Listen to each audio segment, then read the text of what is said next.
Hello listeners, a warm welcome to Views on Health.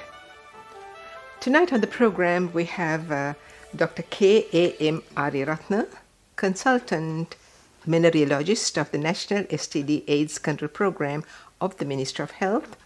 And I'm sure listeners will recall, our audience will recall, that we had Dr. Ariyaratne on the program focusing on World AIDS Day and giving us an overview of HIV AIDS in Sri Lanka and the world over, and the strides that Sri Lanka has made since the first case was detected in 1987, 33 years ago, and how much of effort has been put in, awareness created to contain the spread of the disease, as well as ensure that people seek treatment, though, yes, we have to accept the fact and admit that there is still a certain amount of diffidence amongst those who may be affected to come forward to seek treatment, as well as society is not totally, I would say, accepting people who may be affected, though that too to a great extent has changed positively, where people are more tolerant and people are more accommodating with those who are affected. So a warm welcome back to our studios, Doctor. It's a pleasure to have you with us once again. Welcome. Thank you. Thank you for having me. And for the information of our listeners, tonight Dr. Ariyaratne is going to focus on elimination of mother-to-child transmission of STDs and HIV. Interesting topic indeed. Over to you without any further ado to tell us about what steps have been taken to eliminate transmission. Yeah, I'm very happy to talk about this topic because this is a very significant recognition received by Sri Lanka from the World Health Organization. Early this year, we got this certificate as a country which had eliminated mother-to-child transmission of HIV and syphilis. As you know, if a female is infected with HIV or syphilis and get pregnant and deliver a baby, this newborn baby can get infected with either HIV or syphilis. Not everybody, but some babies will get infected. So currently we have the technology to stop this happening. So what we have to do is we have to diagnose whether this woman is having HIV or syphilis, and then if they do have, we have to treat them during the pregnancy so that the baby will not get infected. So WHO is recognizing countries who have achieved this objective. So there are certain set of indicators developed to measure whether a country has achieved this target or not. For example, one of the indicators is we have to test more than 95% of all the pregnant mothers, whether we are testing them for HIV and syphilis. So National STD AIDS Control Program scaled up HIV testing and syphilis testing among pregnant women since last 10 years. In fact, syphilis we have been screening mothers for syphilis since 1950s, but HIV started more recently. But we achieved this target in year 2018. So then a team of WHO experts came and validated these indicators. So testing is one of the indicators, and if we find that one mother is positive, then we have to treat for HIV as well as for syphilis. Again, more than 95%. So they have set some targets. So we have achieved all these targets, and we proved that Sri Lanka has achieved all the targets set by WHO. So early this year, we got the certificate saying that Sri Lanka is one of the countries in the world which has eliminated mother-to-child transmission of HIV as well as syphilis. As you know, syphilis had been there for thousands of years, and still syphilis is one of the significant sexually transmitted infections in Sri Lanka. So it is mainly more prevalent in men who have sex with men, but also among sex workers and in their clients. So that is one of the diseases. Unless you treat well, we can cure it, we can treat it, but if you don't cure it, it can give rise to complications. So one of the issues is babies can get infected while they are in utero, and then the babies will show up so many stigmata of syphilis, and some babies even die before they are born. So it's a problem, public health problem. So we have managed to get rid of that particular issue of transmitting, at least from mother to child. That thing we managed to eliminate, which is a good achievement, because only few countries in the world have achieved this milestone. Well, I must say congratulations to your program, the STD and HIV control program, that's doing this tremendous service to our female population. Doctor, just a question here now. How receptive are these pregnant women to, number one, being tested? Whether, if you say 95% of them are being tested, then that means are they okay with it, or do they resist? Some of them resist, and which means do you have to speak to them and advise them the need to do it, because they might think that they are not at risk, and why should they go through it? So that must be something that will be interesting for our audience to know. Yeah, it's a very valid question. What we do is these antenatal staff who are conducting these antenatal clinics, they do what is called a group counseling. So they give various health messages while the mothers are waiting.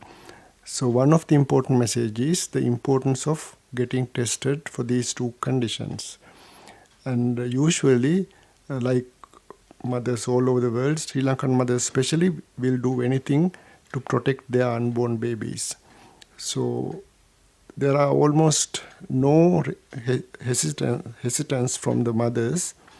They have never refused,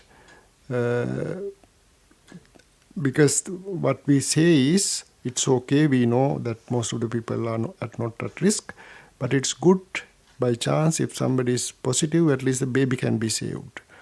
So that issue we have not faced in Sri Lanka. But we make sure before we test, we give necessary counseling, advice before we take in the blood, so that the mothers can handle the result, whether it is positive or negative, in a positive way. And how long does this test take for the result to come, rather? Well, usually what happens is in antenatal clinics, which are conducted at hospital setting as well as in MOH clinics, they collect blood samples and send it to STD laboratories situated in the STD clinic. So in the STD clinics of our program, they do the testing, and as soon as they do the testing, they send the results back to the doctor or the healthcare workers who have requested these tests. And if it is a positive one, they will make sure that they divulge that report, the result, in a very confidential way. And then once that happens, then there are outreach workers in the antenatal clinics where they trace these mothers, if necessary, if they are positive.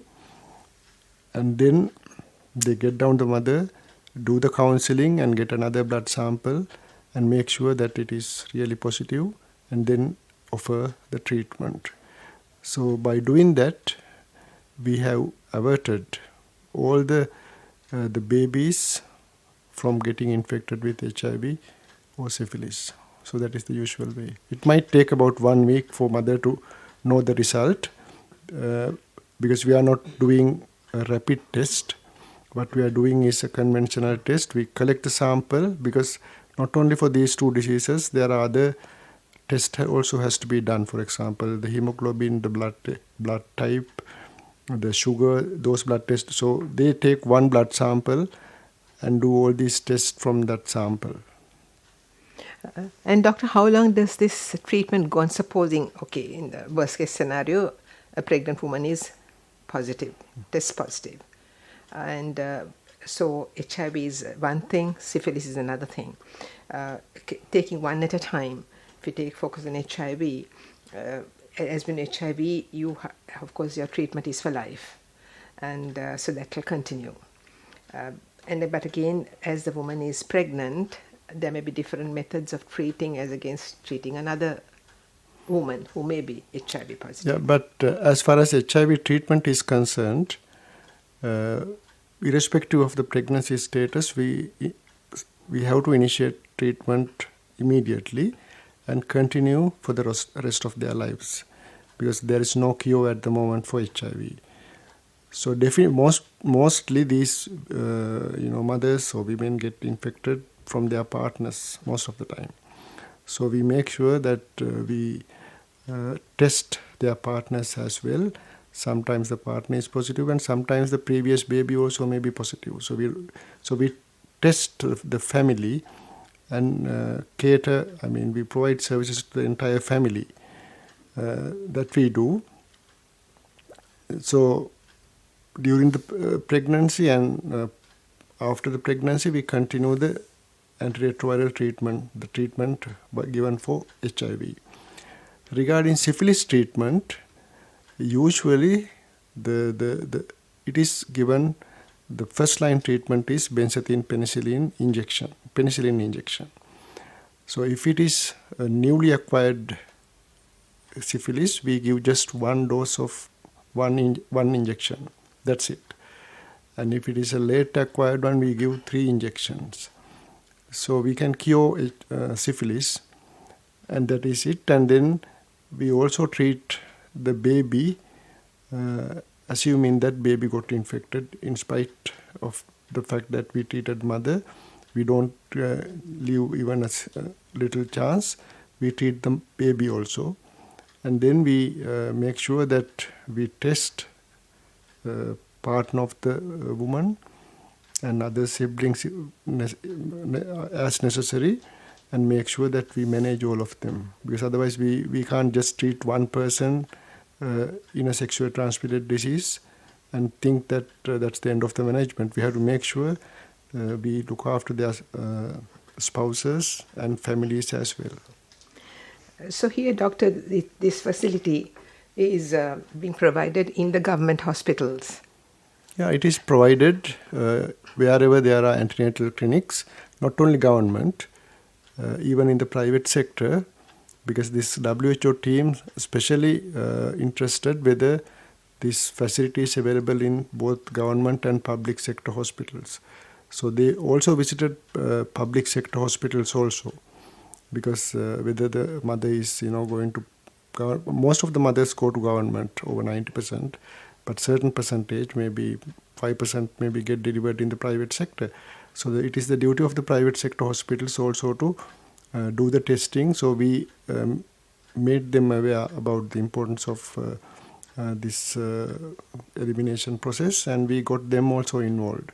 So all the mothers, both who are going to government sector as well as private sector, they undergo this testing, and if a mother in the private sector get tested positive, then they refer the mother to government sector to initiate the treatment and continue. That is the way it is. That's good to know. And of course, in the private sector, it's at a cost, which they have to meet. But in the government sector, it is free of charge. It's free of charge, as all the services are free of charge. Doctor, what is interesting here is that now when the fetus is being protected, so that there won't be any, maybe no abnormalities because of that, or any other diseases coming on the child. So isn't there has to be a holistic approach there too. It's though you have initiated the service, the medical service, there would be another medical team working with you. Yeah, definitely the pregnancy part, the delivery part, even the antenatal part is looked after by the maternal and child health services, the VOGs and the pediatricians and the antenatal services. But the STD part and the HIV testing part, the treatment part is looked after by the National STD AIDS Control Program. So we collaborate, and we always coordinate and collaborate and provide the best service to the person, the mother. It's okay whether they go to private sector or even the government sector. We always collaborate with all these service providers and provide our services to them. So end of the day, having done that, Sri Lanka has been certified as a country free from this particular type of transmission, mother to child transmission, which certainly augurs well for our little country. And I'm sure our listening audience will be very happy to note the great stride that Sri Lanka has made in many areas of health. The indices are really good when it comes to even maternal child mortality, all of that. So having said this, doctor, we are going on this particular subject of elimination. So is there any plan or anything that you would think would be extended to this particular service in STDs? Or is this the only thing that can be transmitted mother to child? Well, there are other STDs that can be transmitted from mother to child, especially during the labor. If a mother is having any other STI like even herpes or gonorrhea or any other the infectious agent present in the reproductive organs, they can get transmitted through babies during that process. So what we do is, if they have any symptoms or if they are at risk of having STDs, we always make sure that we do the necessary testing after getting consent and after providing counseling to these mothers. So in that way, we can avoid other STDs also getting transmitted to babies. And doctor, now once a child is born, do you still continue to monitor, and if so, for how long? Well, in case of HIV, if a mother had been HIV positive, and even if we treated the mother, because sometimes we get the chance to treat mother just few weeks before the delivery, maybe a few days before the delivery, so it may be little too late. So baby could have been infected. So what we do is, we provide certain prophylactic treatment to baby, and also we test baby for several months with a special test called viral DNA PCR. So we are doing special DNA PCR test to babies to make sure that whether the baby still got infected or not.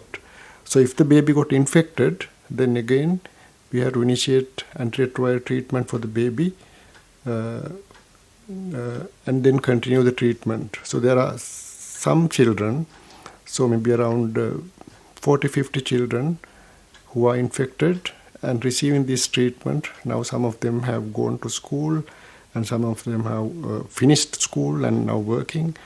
So it's rare, but still there are a number of people who got infected from mother to child, because earlier we did not have this service. We had this service, but not to the full extent. So at that time there were several babies got infected from mother to child transmission. But during last 2-3 years, we did not get a single baby got infected from mother to child.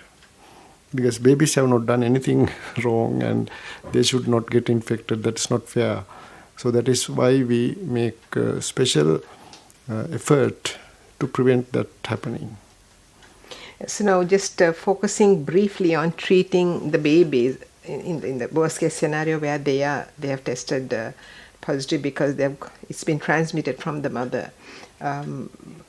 Obviously, is there a situation where you can treat and you can say the baby is now free of it, or will the baby be affected for life? You have these success stories where they have gone to school, they have come out of school, they have even gone into perhaps a profession. So it's been a long time. There's a long journey, and they have gone through it successfully, health-wise.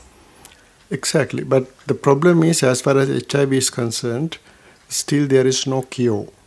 So if somebody is getting infected as a newborn baby or as an adult, we have to provide them treatment as long as they live. It's lifelong treatment for HIV. But for STIs, for example, syphilis, maybe it is just one injection and you can cure it. But HIV, unfortunately, at the moment there is no cure. So until one fine day we find a cure, it has to be a lifelong treatment. But it is quite simple, maybe just one pill a day or maybe a couple of pills a day. So they will get used to it, and most of them, they get used to it. It's a challenging thing, especially for a child, when they come to this adolescent age, to know that they are HIV infected because of no fault of their own. And then, so there are a lot of issues, psychological issues you can imagine. But unfortunately, that is the way it is, and then we do whatever to help them out. So counseling plays a big role. Counseling plays a big role for them. So sometime in special cases we have to get involved psychiatrists help as well, because they are the experts in that area. But we somehow manage. Thank you, Doctor. Good to know. And then also the fact that the support system is in place. It is there. And is available, is accessible. Exactly. And as you quite rightly said, we know that there is no cure for AIDS as of now, while research is going on, trying to find something that will eventually eliminate this disease from people who are so affected. But the fact that the drugs that are being administered are very, very effective, which has extended life. Exactly, they are extremely effective, and we also make sure that we test their viral amount of viruses in the blood to make sure it is under control. And if it is not under control, we switch these drugs to a more potent drug. So we keep on monitoring them and make sure we keep their viral load in undetectable level. So that one good thing is they are healthy. The other thing is they can't transmit it to somebody else with or without knowing. So they become non-infectious basically, which is a good thing.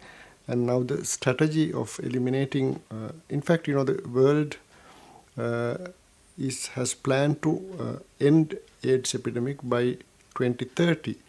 And in Sri Lanka, we say we can do it even by 2025. So ending AIDS is, again, there's a definition. We have to reduce new infections, and we have to reduce AIDS deaths by 90% compared to 2010 baseline. So we are working on that. That's what I have to say. That's very ambitious, Doctor. 5 years from now, we hope and pray, but there'll be success, light at the end of the tunnel, as we say. So thank you so much for sparing a very valuable time.